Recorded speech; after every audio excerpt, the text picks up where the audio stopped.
The steak was still sizzling on my plate when Tyler Hutchinson stood up like he was about to give some grand speech. Medium rare, perfect char marks. Fork halfway to my mouth. I'm Richardson, by the way. 51 years old, been doing logistics since I got out of the Air Force 23 years ago. We did it, Tyler said, raising his wine glass. Biggest quarterly close in Mega Hall history. Everyone clapped. A few guys even cheered. I figured we'd toast the client and get back to dinner. Normal company celebration stuff. But Tyler kept going. My team has been essential to this success. Well, most of them. He grinned, eyes scanning the table. Sometimes you have to cut the dead weight to keep the machine running efficiently. People laughed. That uncomfortable kind of laugh when you're not sure if someone's joking. Then Tyler looked straight at me. Richardson here is no longer with the company, effective immediately. The laughter died fast. You could hear forks hitting plates. Tyler kept talking like I wasn't sitting 3 feet away. Great guy, lots of experience, but we're moving toward digital-first solutions. We need acceleration, not legacy thinking. I didn't move. My fork was still in the air. I looked down the table. Julia from HR wouldn't meet my eyes. Even the new intern looked away. The clients looked like they'd walked into the wrong funeral. Let's toast to the future, Tyler finished, raising his glass again. I didn't raise mine. I stood up slow, legs feeling weird under me. That's when a voice cut through the silence. Excuse me, are you the guy who built the Fleetmaster prototype in 2019? I turned. Some woman in a navy suit 2 tables over. Silver hair, sharp eyes. Yeah, I said, still numb. She slid a business card across the gap between tables. Elizabeth Grant, Wakefield Capital, 9 a.m. tomorrow. That was it. She didn't say anything else. Just nodded and went back to her drink. I walked out of that restaurant on autopilot, face hot, ears ringing. The card felt heavy in my hand. Here's the thing. When you're 51 and just got canned in front of a room full of people, that little piece of cardstock feels like either a lifeline or your obituary. Couldn't tell which yet. I sat on my bed all night with that card. Didn't even take my shoes off. My phone was blowing up. People I hadn't heard from in months suddenly checking in. Tough break, man. Let me know if you want to talk. Half of them had probably clapped at that dinner. Some were worse. Recruiters smelling blood in the water. One guy even texted, "Sometimes you need to get pushed off the ledge to learn you can fly." I wanted to reply that he was a mid-level account manager who should shut up, but I didn't reply to anyone. Look, I'm not going to lie. Part of me was thinking about my mortgage. Lisa and I had refinanced 2 years ago, and the payments weren't getting any smaller. 401k took a hit during COVID, just like everybody else's. At 51, you start doing math differently. How many more job searches can you handle? How many more times can you explain why the last position wasn't a good fit? At 5 a.m., I showered, shaved, put on a clean shirt. My hands were still shaking. The card was in my wallet. I kept checking to make sure it was still there. At 8:45, I walked through the glass doors of Wakefield Capital in downtown Chicago. Clean, quiet, expensive carpet. The kind of place where even the air conditioning sounds smart. The receptionist barely looked at me until I said Elizabeth Grant's name. Then she stood up fast. 17th floor. She's expecting you. The elevator felt like it took forever. Doors opened to wood paneling and silence. Another receptionist just nodded toward an office down the hall. Elizabeth Grant didn't shake my hand, didn't offer coffee, just pointed to a chair. You built something 5 years ahead of what's out there, she said. No small talk. I've seen the documentation. She dropped a folder on the table. I opened it. My handwriting, my diagrams, routing logic in black pen, flowcharts with red marks. One page had a coffee ring stain.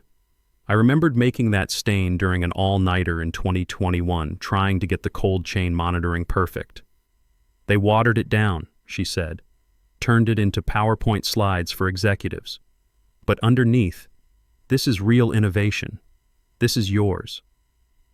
I didn't know what to say. She didn't wait for me to figure it out.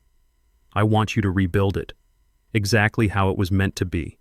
Quietly, funded, secure, total autonomy. What's the catch? You disappear. No LinkedIn updates, no industry conferences, no press. We'll set up a shell company. You report through it. No public ties to Wakefield until we're ready. My stomach dropped. Think you can work in the shadows for a while? I stared at the folder. Back in Iraq, we used to run supply convoys through territories where you couldn't trust the maps. You learned to build redundant systems, backup routes, ways to keep moving when the obvious path got blown up. This felt like that kind of mission. I need a day to think about it. You have an hour. I looked her in the eye. Then yes. She slid a thick packet across the table. NDA, funding terms, corporate structure. Read it, sign it, take it with you. I didn't read every page, just enough to know I was signing up for something bigger than me. I walked out of that building carrying the packet in one hand and my old life in the other. By the time I hit the sidewalk, the shame was still there, but something else was cutting through it, something I hadn't felt in months. Hope, maybe. I named the shell company Titan Logistics LLC. Nothing fancy, just a Delaware entity with no logo, no website, no trail. The real work happened in a third-floor space above a dental office in Oak Park. Blacked-out windows, hardwired servers, local power, no cloud backups, no remote access. Everything stayed in that room. So anyway, I had to build a team, and I knew exactly who to call first. Bradley Thompson answered on the second ring. Brad's 55, been in QA since the Gulf War. Guy's got this way of looking at code like he's defusing a bomb. Methodical, careful, doesn't miss anything. They restructured him out last fall because some VP said testing wasn't value driving.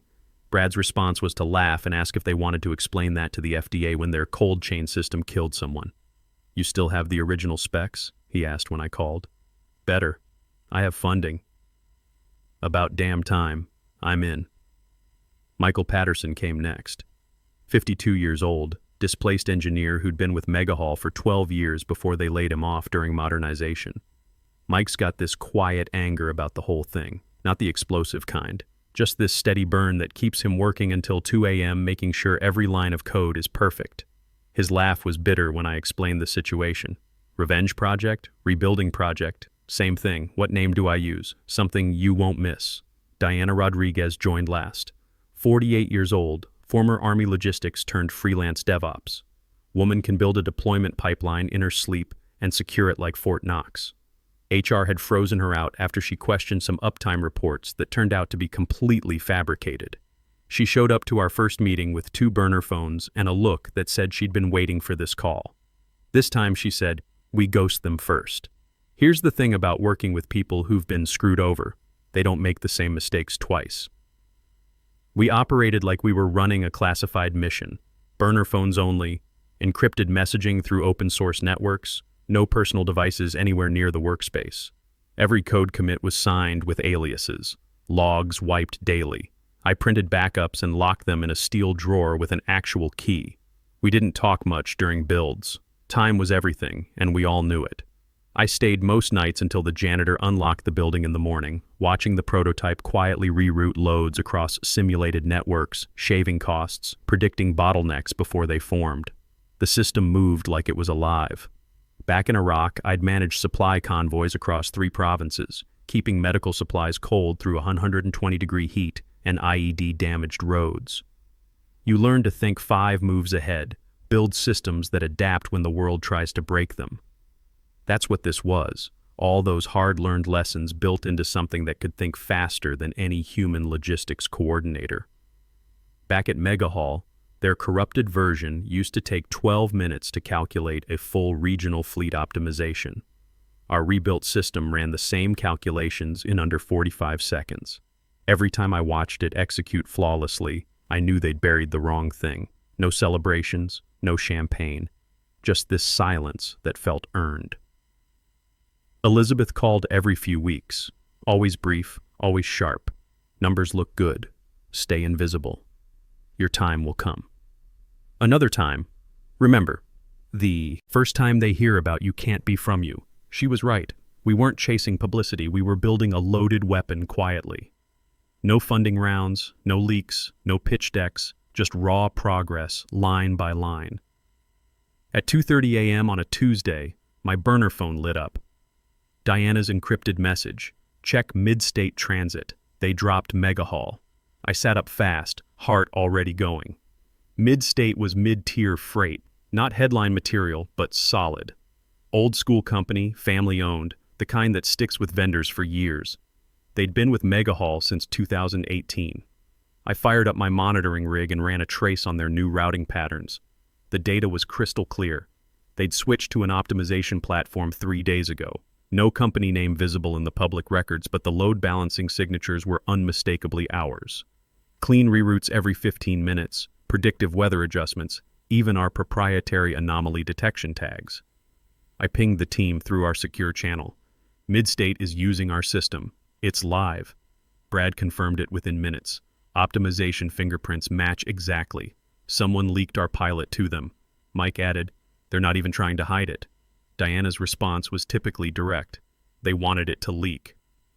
By morning, I'd traced 6 more regional haulers making quiet inquiries about our shell company. Not formal requests, just testing the waters. Calls to numbers that officially didn't exist, asking questions about capabilities that officially weren't available. 2 days later, carriers started calling directly. One COO whispered into the phone like he was dealing with classified material. "Your platform, Titan Logistics, right? We want to discuss terms." "We don't do demos," I said. "We run live pilots." "That's what we heard." "When can you start?" That's how it started. Whispers in trucking forums, quiet route optimizations running in the background, talk about the ghost platform that didn't crash when storms hit Oklahoma, or rails froze in Minnesota. Word spreads fast in logistics when something actually works. By week's end, we had stable operations in 8 states, quiet deployments, 0 downtime, performance metrics that made Megahall's system look like it was running on a pocket calculator. Then we started seeing their system fall apart. Megahall's system started breaking down like a truck with sugar in the gas tank. APIs crashing, interface rollbacks, monitoring failures. The panic was showing in their support tickets. I still had contacts who'd forward me the occasional screenshot.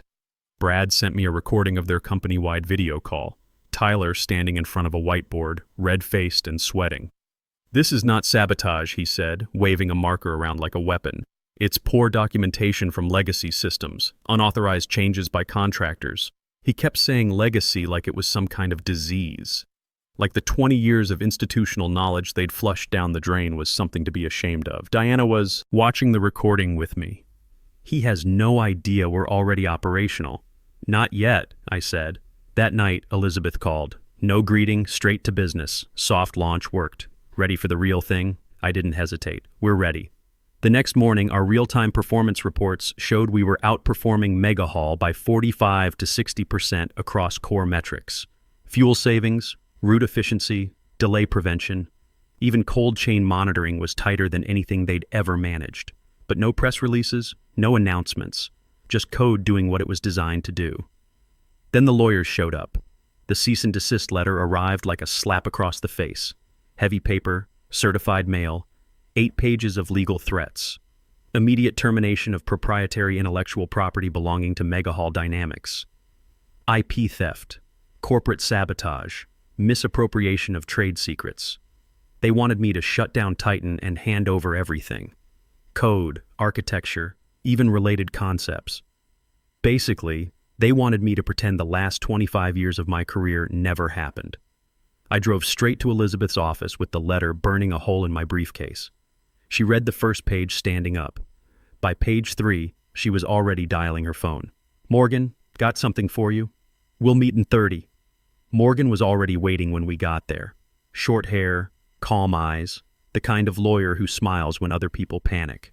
She didn't shake hands, just started reading with a pen in her hand. "They're claiming IP theft?" she asked Elizabeth while looking at me. "Yup." She smiled once. "This is going to be fun." For the next 2 hours, she built what I can only describe as a legal nuclear weapon. She wanted every document I had, the coffee-stained diagrams, the archived Slack messages I'd saved before they fired me, even old performance reviews where my bosses praised the innovative routing solutions Richardson developed. "You kept all this?" she asked. "Old Air Force habit. Document everything." "Good. They're about to wish they'd never heard your name."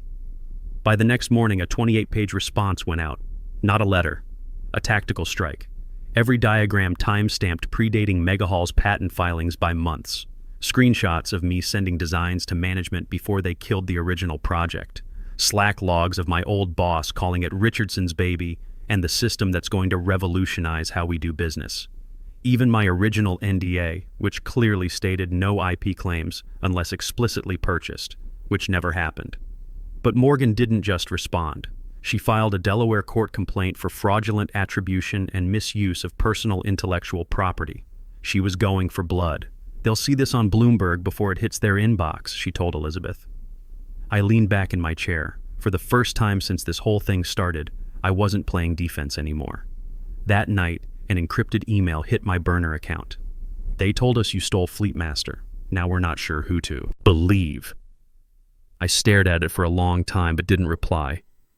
The hum of our servers filled the silence.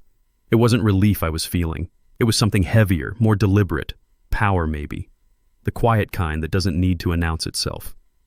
My personal phone rang at midnight. Unknown number, but I recognized the voice immediately. "Richardson, it's Mark. I hadn't heard from him in over a year. Operations guy used to be my closest friend at Mega Hall back when I thought loyalty ran both ways." "It's bad," he said, voice tight. "They're bleeding clients. 4 teams cut today, 19 people. Tyler's walking the halls like he's lost his mind. I'm not even sure who's running routing anymore." I didn't speak. "Just figured you should know," he said. Not all of us clapped that night. I hung up without answering. Look, I'm not proud of the guilt that tried to creep in. These were people I'd worked with, trained, pulled all-nighters beside. People with mortgages and kids and retirement plans that were suddenly in jeopardy. But then I remembered how they looked away. Every single one of them. Not one person spoke up when Tyler humiliated me in front of clients. Not one said, "This isn't right." Guilt doesn't survive long when you're staring down the same silence they gave you. Diana pushed fresh data the next day. Client migration is accelerating. 5 new carriers moved full operations last week. But here's the big one. She slid a tablet across to me. Pharmacold. I almost choked on my coffee. "You're serious?" "Stealth migration. No announcement. Their entire cold chain division is moving to our platform." Pharmacold wasn't just any client. They were the client. Temperature-critical pharmaceuticals, multi-million-dollar liability contracts. If they were switching, even quietly, the dominoes were already falling. The investigative article dropped 3 days later, like a bomb going off. Buried innovation. How Mega Hall erased the engineer behind Fleetmaster. Front page of 3 outlets by noon. Viral by dinner. The reporter, Julia Han, had done her homework. She'd traced internal documents, interviewed former employees, even got someone to leak Tyler's emails where he called my original system outdated thinking from the old guard.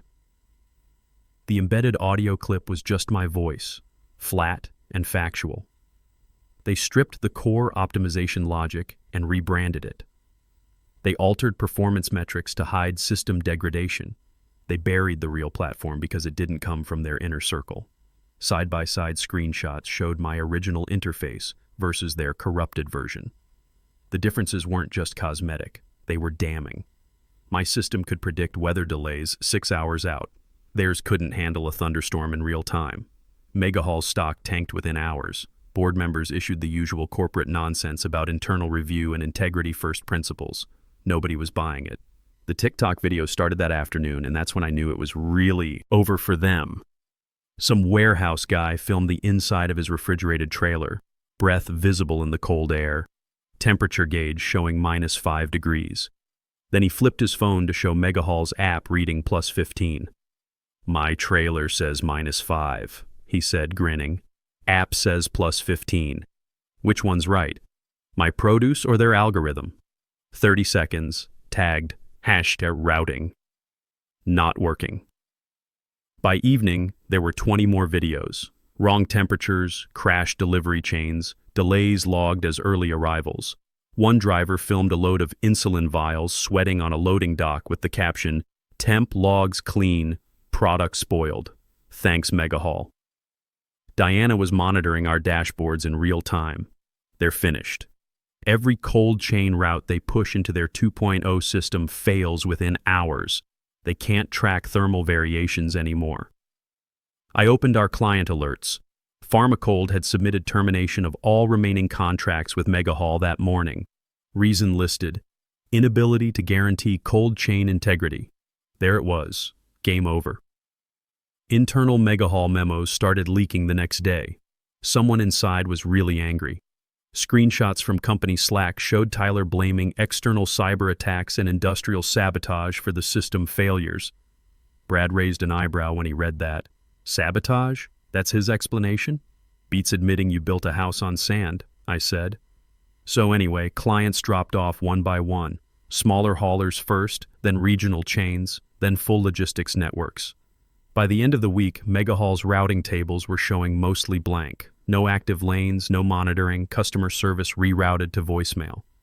Tyler went completely silent. No statements, no tweets, no LinkedIn updates. One day he was CEO, the next day he might as well have been invisible. Nobody really noticed when Wakefield began the formal rollout. No splash launch, no flashy demos, just quiet handshakes and signed contracts, client by client, clean deployments, stable performance that spoke for itself. Every time a new operation went live, we didn't celebrate. We just watched our system scale without breaking, handling loads that would have crashed Megahall's infrastructure in minutes. The Bloomberg alert came at 3:17 p.m. on a Thursday. Tyler Hutchinson removed as CEO of Megahall Dynamics. No statement issued. One line buried between stock tickers and fuel reports. That's how these things end sometimes. Not with explosions, just with quiet announcements that nobody reads. Brad saw it too. Nodded once over his coffee mug. Nobody else said anything. Elizabeth called an hour later. You're on the nameplate this time. Press conference next week. For what? Official rollout. 22 states, Tier 1 clients, no more shell company. Time to put your name on it. My throat went dry for a second. And if I say no, then you're an idiot. You earned this. Don't argue with me. She hung up. The press conference room was all glass and whispers. New York, Midtown View, launch day. Elizabeth stood at the podium. No smile, no drama. This, she said, holding up a small black device, is what modern logistics looks like now. And this, she gestured toward me, is the architect who redefined the industry. Richardson. I walked out alone. No applause, just the quiet clicks of cameras. The badge around my neck read CTO in small block letters. That was enough. I stepped to the microphone, looked out at the room full of reporters and industry people. They told me I was obsolete, I said. I didn't argue. I just built what they said couldn't be built. No one clapped, they just listened. That was better than any standing ovation. A reporter in the front row raised her hand. Was it worth it? I didn't pause. All I did was prove they were wrong. That was it. No dramatic speech, no victory lap. I stepped back, nodded to Elizabeth, walked off stage. 4 blocks away in the cracked window of a co-working space, Tyler watched the live stream on a tablet with 8% battery, lagging Wi-Fi, but he saw enough. My name across the screen, my face under those lights. No anger in my voice, no revenge speech, just presence. Just a name that was never supposed to make it to that microphone. The stream cut to commercial. The tablet died. I kept the same office, same chair, same server hum in the background. But the weight was gone. No ghosts, no buried systems, no stolen credit. Just clean code, solid data, and my name where it always belonged. The system worked exactly like it was supposed to, like I'd built it to.